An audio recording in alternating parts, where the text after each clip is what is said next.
at night. Let's find out as we hop into map number 2. We're on Erangel, and it's going to be familiar for the next 3. We got Erangel, back to back, but a good chance for a team that's good on this very map, which should already be the bread and butter for the competitors out there. Hey, this is a chance for them to catapult themselves up the leaderboard. Alpha 7, looking at them, I think they're going to be fine. But Enigma, you called out 3 military base zones. Hell, we might have one here, and Team Liquid likes military. They were on fire map 1. Let's see if they get it this time. Hey, they're already landing there as well. They're set up for success. I believe it's only going to be one squad potentially dropping on the island with them. Yesterday, they had a bit of trouble crossing the bridges, it seemed, in each of the matches, especially that sort of mill to power end zone. Unfortunately, these teams, a lot of them know the playbook. Erangel has been played so many times, and I like to bring up the idea of this dirt ball factor. I know Dave likes to call it the snowball, but when you're playing 3 Erangels in a row, we saw it yesterday with Alpha 7, and you have a good performance on the first one, typically the next 2 you will find success as well. So I'm interested in seeing today what kind of changes, what kind of shakeups we'll see out of squads. I'm not sure if people really change their drop spots like Sandhawk going into this first match at Erangel, but anything's possible. Unfortunately, the first zone here, Taylor, It's okay. and it's a small sliver of hope for that Millie start. Very small, but if we get it, and I'll call you a wizard. On the left-hand side, what's the good news? Well, the good news is for Royals of War, Wolves, 9Z Globe, and X-Force, shoot to survive. They're all going to be in the zone as it is. Royals of War have kind of the better option as they're going to be nearly dead center. Loops as well. Loops, though, no surprise. They love to be center zone. Their positioning is great, kind of akin to what I would consider for Team Liquid and based off their positioning. But military is where TL goes, joined by AGG. We most likely won't see them fight again, but going back in time, Seven, remember AGG versus Team Liquid? Team Liquid is pushed back over the right-hand bridge. Wolves is the reason for that. Team Liquid backs up. AGG get into this epic fight in the house, and it was Team Liquid who won, but both teams kind of cannibalized each other. Hoping they avoid each other on military. I mean, it's big enough for the both of them. Yeah, it should be, especially with the circle. I think AGG more than likely is going to try to end up rotating towards that eastern bridge. And TL, if they do their usual stuff, especially with this kind of circle, they should end up going towards the western bridge. Unless they want to be fancy, unless they want to be end up doing something crazy, or maybe somebody's bridge camping it. That's when we end up seeing maybe some botations or something a little bit different. But now I heard Enigma saying, if you know what, a dirt ball. If you're able to do semi-good here in the first match, second match of Erangel, and the third one, you might be able to do even better. One team that was able to do that yesterday was Row. I mean, the first Erangel, 14th place, the second one, 4th place, and then the third one, 3rd place. So if you ever wanted to see a dirt ball, I feel like that's exactly what you were talking about, Enigma. Oh, yeah, the dirt ball. Dave hates it when I say it. Same thing with my socks and sandals at the beach. He doesn't enjoy it. I'm just a weird one, I guess. But for these teams right now, especially, that's wild. The interesting thing is you were talking about, I don't want to hear it from either of you, okay? For Royals of War, what are you doing when you get sand in your toes? Like, what? Go on. It's a different experience. Don't let me stop you. Yeah. But for Royals of War, I'm a little bit concerned. Obviously, they dropped Gatka, right? They had the prime position. They've got the real estate kind of right under their fingertips. The issue for me is if one of these squads, like I'm seeing right now, 9Z or X-Force, if they choose to rotate early on, you could get caught out in the open playing one of these compounds solo. I really hope that Royals of War, especially having that sort of snowball factor, that dirt ball factor coming in yesterday on the Erangels, I hope that they really don't start the game off as a 3-man. We've seen it struggle with a lot of these teams where they lose a player early on solely off the rotation. In the early game, Team Liquid as well, coming to mind yesterday under the Wolves squad. So hopefully a lot of these teams, we keep bringing it back up. I'm fine with being the broken record in this regard. Need to see the VOD review, need to see the changes. And for a lot of these teams, they're needing to get the points because at the end of the day, whether it's you finishing in first, third, those advancement points will matter at the end when it comes into the finals. You want to secure yourself the highest placement possible. And for a lot of these teams, you're wanting to perform like Alpha 7. You want to perform like Intense Game. You can't be leaving it up to you just hopefully performing well. You got to take matters into your own hands. Well, Royals of War, we're on board with them. It's going to be relatively quiet. They've split up a little bit, but they can converge back together pretty easily. Once again, Royals of War took advantage of the zone, stage 1, getting center zone. So did Loops, so did 9Z Globen. But Potentially a story setting up between those three, as they're all going to be relatively close together. And of course, as we know, as the stages start to collapse, the teams will get closer and closer. So a real chance 9Z Globant Loops and Royals of War potentially find themselves in an engagement with each other. For the other rosters, they're slowly trickling in, making their way in for stage one. You've got a couple of stragglers on the outside. Alpha 7, VIP, you've got United for Gaming, Savage, who's going to be all the way over on the right-hand side. So it's going to be relatively quiet. And 7, you were spot on. Team Liquid's going to be taking the Western Bridge. AG most likely taking the Eastern Bridge, where they could potentially get into an engagement with Savage. Speaking of Team Liquid, let's get on board with them. And it's a slight chance, but Wolves might be setting up already to have a repeat of the bridge fight. I was hoping you would notice it. I was hoping you would end up calling it out. I wonder if we're going to get a little bit of a mimic here. And they're starting to realize it, too. Oh. Look how quickly they slowed down. They were like, hold on, boys. I think it might be happening again. I think they might be setting up a trap for us. So let's back our butts up and let's take a little bit longer here and see if we can maybe find another way to get in. Wolves just stopping Team Liquid once again. And this is the thing, right? Now, what are you going to be doing here for this team? Now, are you going to be forced to go towards the Eastern Bridge and maybe end up taking a 5? A timing ends up aligning correctly against AGG. Little things like that here and there. Enigma, you're an ex-player. I kind of want to pick your brain a little bit more in regards to this. Would you have waited a little bit longer and see if Wolves maybe ends up clearing that place and then you end up rotating on the Western side? Or do you end up just saying, you know what, screw it, we're going to go on the Eastern side? I think you got to fully disengage. Wolves Esports, one of those teams that is fine playing the 3-4 circles out in blue zone. If they get those, at least even 3, if not all 4 eliminations onto a squad like Team Liquid, it gives you loads of confidence. And for Coops to be able to potentially get those eliminations under his belt early on, that's the kind of play you want. And I'm actually seeing it right now. Wolves, I believe, turning immediately back around, potentially taking an engagement with one of the Brazilian squads. Team that definitely is needing points. Both of those teams really essentially just elimination hungry, I think, in my eyes. And with Wolves, we saw that they didn't want to play so nervous. They didn't want to play so passive like they did yesterday. For that team to be kind of sticking true to their word from Juancho's interview, it's a good sign to see. Well, Team Liquid's back on military, as we saw earlier. Wolves, Vios Gaming close to each other. Loops is still out there. Yeah, I think Loops and Vios potentially. Vidden is by himself. He's separated just a little bit from Rafina and Zelda, and Vios Gaming could take advantage of it, but they're all in their vehicles. I don't think anybody wants to jump out and engage just yet, but it wouldn't surprise me if Loops might be the aggressor in this fight. But with Gustavs off at a distance, Rafina also not by him. Yeah, they're going to go ahead and set up inside the compound in the building. I believe the roaming is done. The looting up might be done as well. Now it's time to get serious. Get your compound locked down, and now start playing the gatekeeper role to all the other rosters that are coming in, or else you start getting shot up and you start getting taken down. And for Savage, that might become a reality. Savage taking a couple of pop shots, and that looks to be an intense game. Who's going to be holding them back off on the eastern portion of the map? Oh, we have hope. We have hope for the Millie Zone, guys. I'm going to be the delusional one here. Team Liquid, they could stay on this side. The only issue is going to be AGG coming in. We thought they were going to take that Eastern Bridge.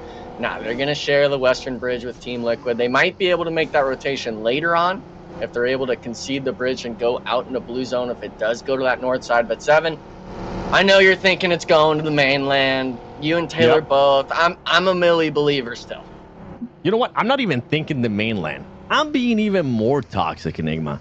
I want to see a bridge finish. A bridge. Okay? It has happened, and it's usually absolutely wonderful. A team that would end up benefiting, that I guess if we're going to continue on that train, would be Team Liquid. A team that definitely needs to benefit of this fight. It's going to be none other than Exports, as they're going to be going over in 9Z. You got none other than a glider. Not a glider, just that vehicle right there coming in. Fate does end up getting knocked. Valak ends up getting knocked. And what it looked like to be an X-Force win here, as they ended up getting the first knock, it goes complete opposite, and 9C Global ends up taking the fight and getting the whole compound.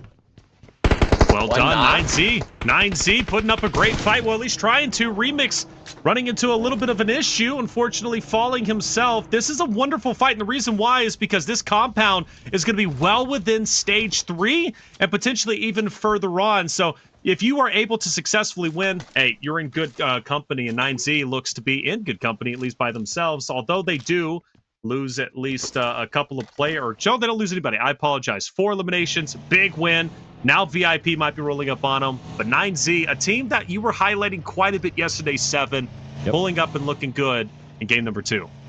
One team that was actually able to readjust in a way. They have all the 4 players ready. Remember yesterday on the first Erangel, Alpha 7 was able to find them a bit split apart. One of the players ended up getting eliminated, and then they were kind of forced to do something completely different.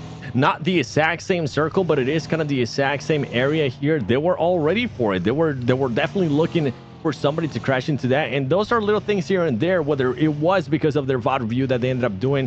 Those are things that is just gonna end up securing them 4 more placement points, and on top of that, you get to chill for the longest time.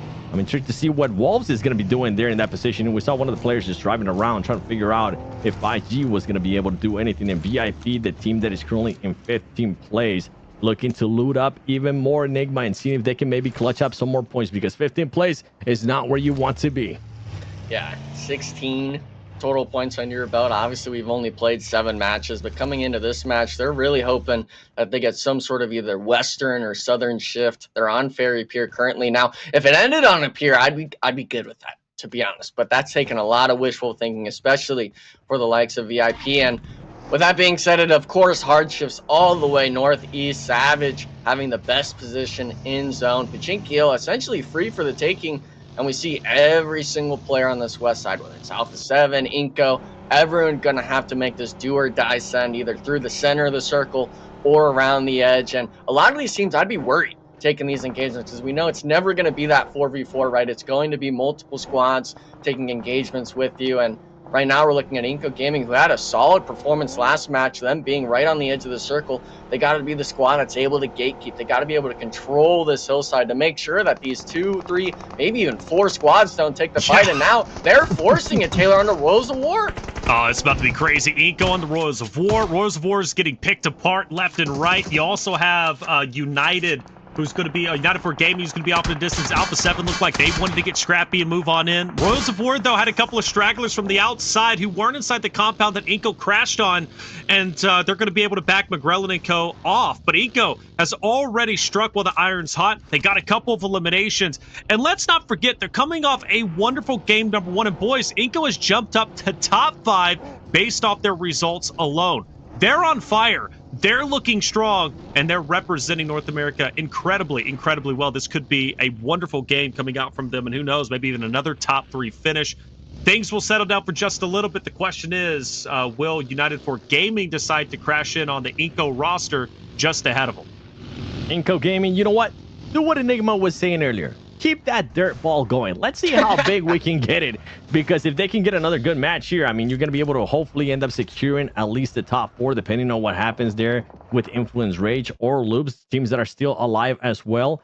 But for them to be aggressive, this is what you want to see out of these teams. This is another team, United for Gaming. We know that they definitely need those points. United for Gaming is going to end up fighting at least one player there from Inco Gaming. Are they going to be looking to make the push? And that's exactly what they're going to be doing. You can see Vitali getting ready with those grenades, switching it out. Is he going to be able to knock anybody here from United for Gaming? He is going to be able to connect with one. King turn around. He's going to get the second one, trying to make it 3. They're not being able to. There's still 2 players alive from Inco Gaming. McGrellan trying to spot somebody from United for Gaming, but it might be a little bit too much for him. It's just going to be a 1 versus 2. And there you go. Inco Gaming continuing on the dirt ball. Make it even more eliminations, but they need to be careful because 9C Globan is pushing in.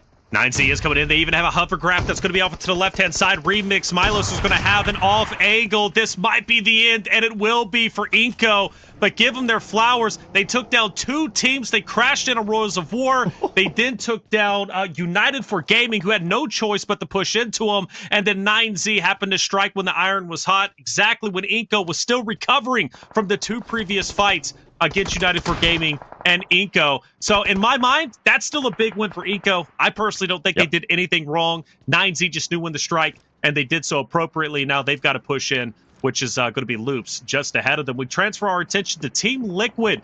Last time we were looking at them, Enigma, they were coming across that bridge. They were pushed back from Team Wolves. Now they've got Wolves still to deal with, but also they've got AGG that they're trying to finish off. And this is a rematch, a revenge fight from yesterday's competition on Erangel.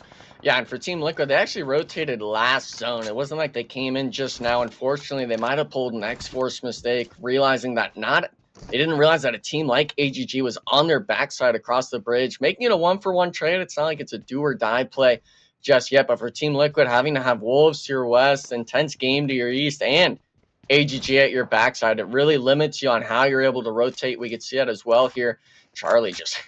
I mean, this is kind of a grief play on a Team Liquid, to be honest. There's not much other counterplay you can do. You got to go at least for maybe the elimination on one of the buggy players, at least a tire potentially, but not going to find it. And I'm interested in seeing where Team Liquid actually goes, because looking at that map feed and stuff like that, I know that there's not too much room to play. A lot of this zone is going to be that southern Pachinki field, if not everything on the mountaintop. So these teams right now, Taylor, I think they're going to start dropping like flies. They're going to start really piecing themselves out on the edge of the circle here, looking for even just a rock to play behind for the circle shift.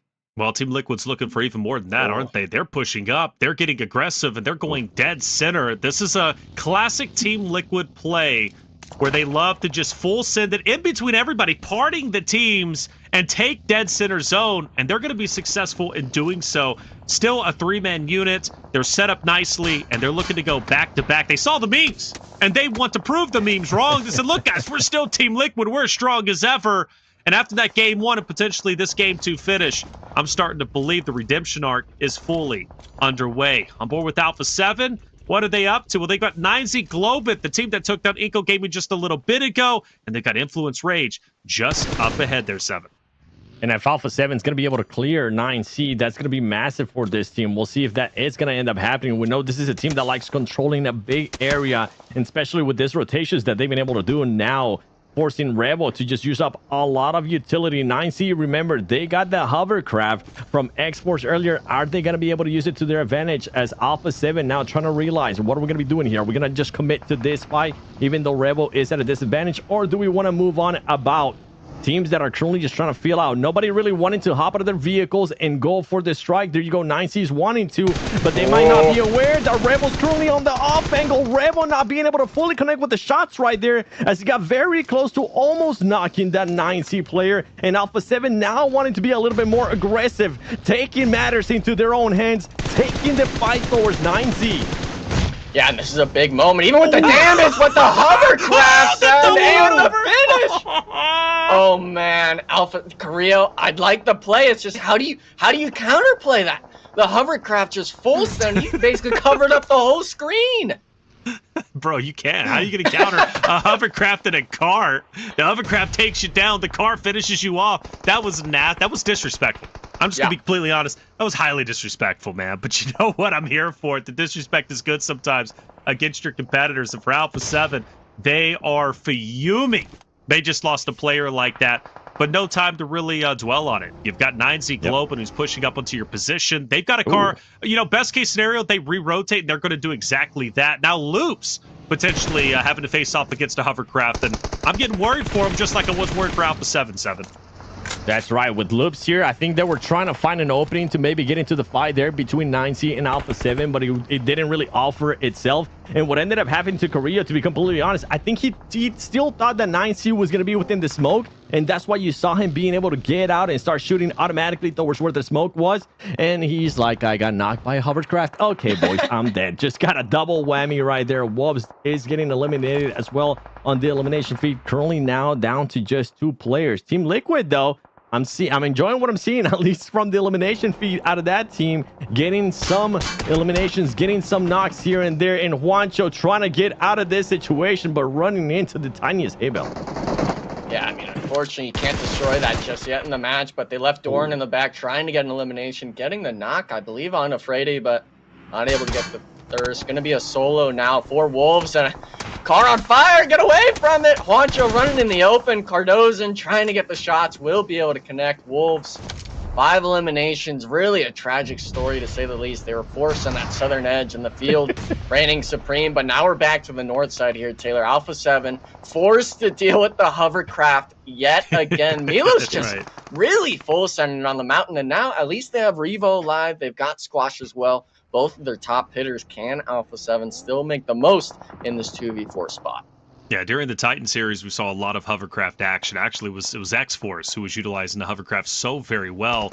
Nice to see it coming back into play. It was sorely missed during our 3 games of Erangel yesterday. In fact, I don't even think we saw a hovercraft maybe once. If we did, it was just for a fleeting second. This time, it's taking a front and center moment on our screen. Loops, 9Z, still opposite of each other with Alpha 7, potentially wanted to get a third party. And that's kind of going to be their game plan. I mean, with only 2 players, they're a little bit in shambles. We've lost now 6 total teams. We're down to our top 9. And things are starting to get a bit dicey. And again, more focus has to be here.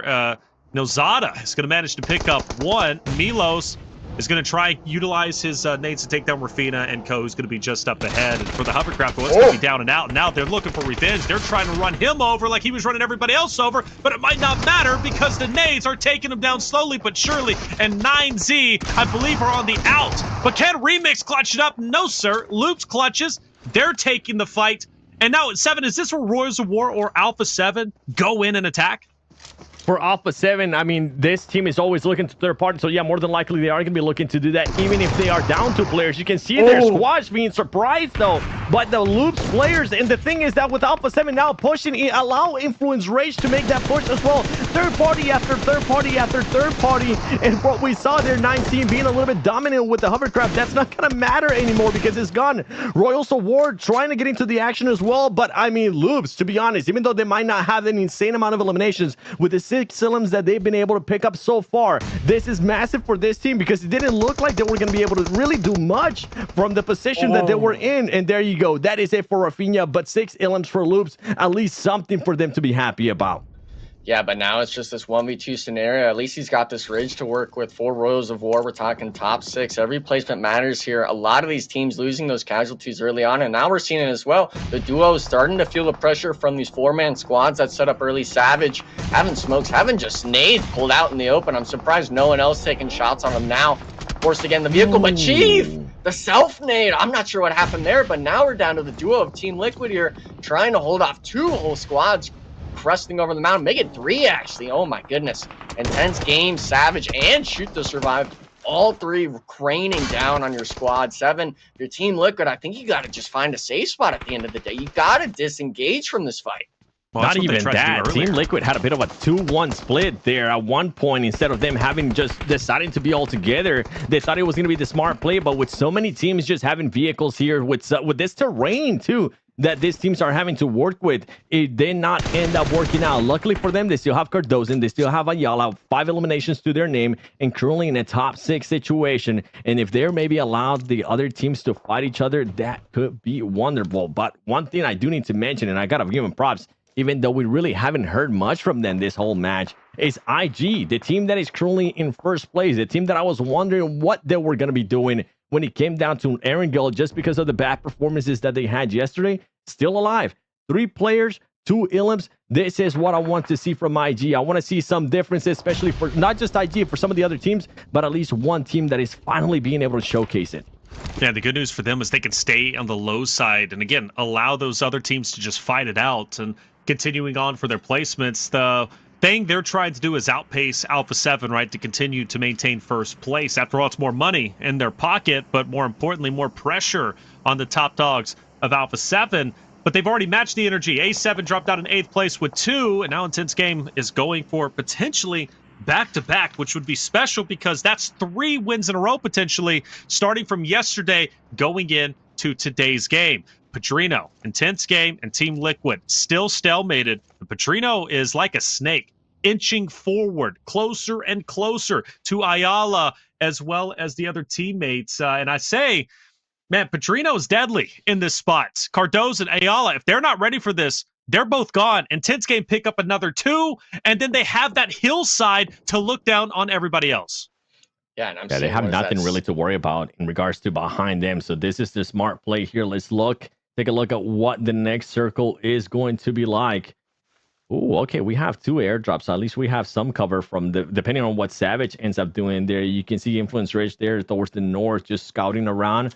Okay, Savage is going to be safe. Ayala and the squad, the 2 duos there from Team Liquid is going to be safe as well. Now they're going to have to start worrying a little bit more towards the eastern. I wonder if they're just so confident. They're really not expecting it. The grenade going to be coming in and it's going to end up connecting. You were saying it. Reflections, Pedrino being sneaky there, and he ends up connecting in a big way with Ayala. Oh, and Ayala's completely gone. Cardozan last alive. This is where IG is going to start to tighten the vice grip. They managed to get one. Now they know they've got the numbers. They're going to continue to push up. No third party really to challenge them. You maybe Jago off in the distance, but for Cardozan, he's just all by himself. And the question is, when do you want to push up? When do you want to make the attempt? Well, for Adrian, a playmaker from yesterday with so many great moments is going to take matters into his own hands. Cardozan has to swing the angle, but he just can't cover them all. And Team Liquid will be finished off in 6th place. 5 eliminations, though. They have made great leaps and bounds from their performance yesterday to today across the 2 maps. I'm still happy with them. But Enigma, with Intense Game winning that fight and officially taking over this hilltop, talk to me about where they're currently at. Are they in the power position to win this game now? Oh, they are, and I'm really surprised Shoot to Survive, even as a duo, they didn't try to look for that third party. The only chance Intense Game gets weakened here is if there's that sort of third party potential. Influence Rage, they're a duo. I expect them to play passive, but for this team to be right underneath you, you should have gone up for that aggression. But now they're wanting to play the passive game. Savage Esports could potentially weaken the numbers. They have those 4 players still left alive, but the issue with this is we're talking at stage 7. After this, we go into stage 8, a small circle shift, and then it goes into nothing. This hillside, really, if you're someone that's not Intense Game or Savage, you're really just hoping for placements at the end of the day. We're talking it's essentially 2 duos and a solo spread across the map, Rose of War being the solo on that western edge, and really just expecting if Intense Game can potentially pick off some of these players with the high ground, or will they allow Savage Esports to control the dominant force in the center of the circle. And Taylor, you brought it up with maybe the 3-peat. Obviously, we'll count yesterday's game with that sort of back-to-back-to-back, but Intense Game, they're looking on fire right now. Without a doubt, and everybody's in shambles. 1 player alive, 2 players, Royals of War, potentially losing their last one, and they officially will. They'll finish off in 5th place with just 3. But yeah, Intense Game looking the strongest outside of Savage, who has 4 players, albeit 1 was just recently down, but so was another from Intense Game. But the good news for them, because of their elevation, yes, the shots will ring true, they'll drop, but they're going to be able to get their team back on their feet. For Pedrino, he's going to be the tip of the spear. Shoot to Survive, starting to get active. Darklight to the left, Casper to the right. Pedrino split right in between them, but Utility will officially back them away. In fact, that's going to be great to split the difference. Takes a little bit of damage off. A nade bounces a little bit too far. Casper has to separate, and now the 2v1 turns into distinct 1v3s. Intense Gaming, just like they did to Team Liquid earlier, pushing up together, covering too many angles to the point where Darklight, Casper, they don't even know where to look. 7.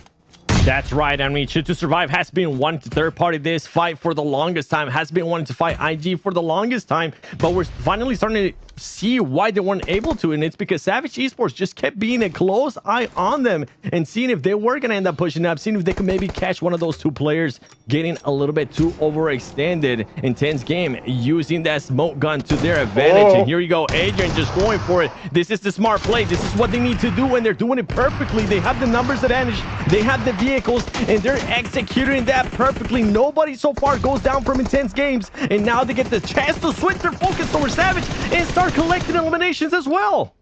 Yeah, that's a big win as well right there. Through the smoke, getting the player out of the vehicle. Savage really just underestimating the gun power that Intense Game has. They were able to get 1 knock in the back, but it's still a duo on that eastern side, and I believe it's actually just a 2v2v2. The Shack play with Savage, they're split. Intense Game having them paired up right next to each other, while Influence Rage holds this mountaintop on the north side. All of these teams kind of just up for grabs for anyone to take the win here.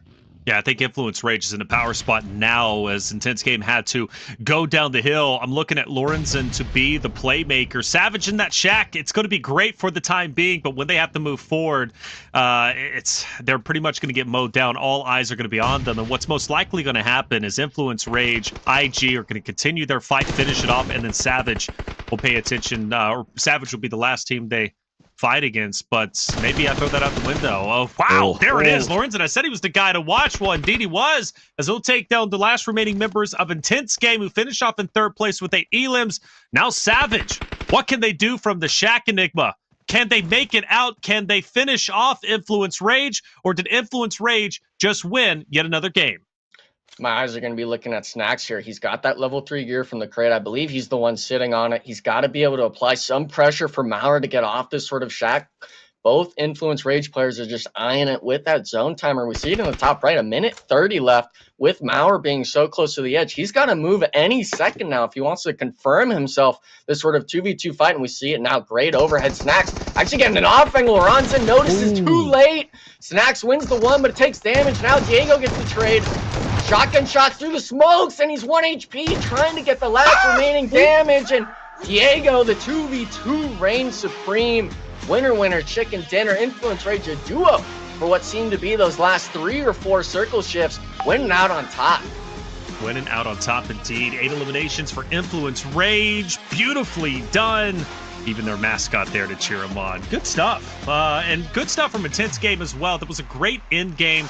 You saw many moments where teams were forcing themselves into situations, taking over power positions. Intense Game on Team Liquid is a perfect example of that. The way Padrino was like a snake in the grass to push up to the last remaining 2 members on Team Liquid to take them out, to take over the hilltop, and then focus their attention on Shoot to Survive. Just a beautiful symphony of moments. But for Influence Rage, they take yet another game. And funny enough, Seven, they did this yesterday on map 2, winning map number 2 on Erangel. This time, obviously, they do it with 8 eliminations. Yesterday, they did it with 11. But now they're once again in the talking point. But let's face it, they never really left. Not a bad pattern, right? That you want to see out of a team whenever they're able to just go back-to-back days winning the first Erangel match. That is exactly what you want to see out of that team. And for them to just be, Enigma mentioned it perfectly, they were just chilling for the longest time with that duo. Nobody was challenging them towards the north. They didn't have to really worry about anything. And then when they found the positioning, when they found that area where they needed to push up, get those angles and get ready for that final part of the game, they were able to execute that perfectly. Another team that we gotta give some credit to, even though they didn't end up being in the top 3 situation. Loops Esports being able to finish here with 5 eliminations. I was hoping that they would at least be able to connect with more elims. It didn't end up happening, but great match here out of this team. And IG, once again, I mentioned it during the cast, I gotta mention it again, them being able to bounce back, get those eliminations, push the aggression here towards the end. Ultimately, they ended up getting a little bit screwed by their positioning, but overall, great performance here from IG after a back-to-back wins. Yeah, wonderful performance indeed. IG, Jago, by the way, 5 eliminations, leading the stats when it comes to game number 2.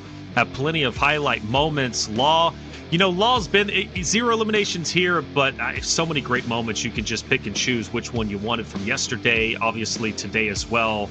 Law always in the conversation and just outputting the damage with the roster. And you notice they did pick up at least a lot of eliminations throughout the game, but the majority coming from the end game. And in my opinion, that's when the best time, to pick up your elims is towards the end. And in my opinion, Influence Rage did that perfectly. Intense Game walk away with 13. Their goal, once again, is to just stay above that of Alpha 7, and they do so by 10. So their lead will continue to grow. I believe they're going to apex the 100-point mark, if I'm not mistaken. But beautifully done. Royals of War, from game number 1, where they didn't perform as well, to this game, a little bit better this time around, and as well as Team Liquid Enigma. Yeah, and for Team Liquid, I think it's just a good sign with how those zones went, having so many teams really just looking for your number, trying to get those eliminations on you, like Wolves Esports and stuff like that, for you to be able to get yourself into that center spot. Obviously, they got eliminated by Savage, who ultimately ended up 2nd place. If they're able to in some way win that engagement, I guess you could say, as a duo or three-man. They could have definitely been one of those top 3 teams, but one team that we really got to give credit to again has got to be this 9th place squad. 9Z, 8 eliminations. They cleared house with one squad. They came around the north side, took the engagements full force on the mountaintop. And yeah, there was a lot of chaos going on. The hovercraft not adding anything less to that. But for these teams right now, I think the Erangel, a lot of squads are really happy with their engagement.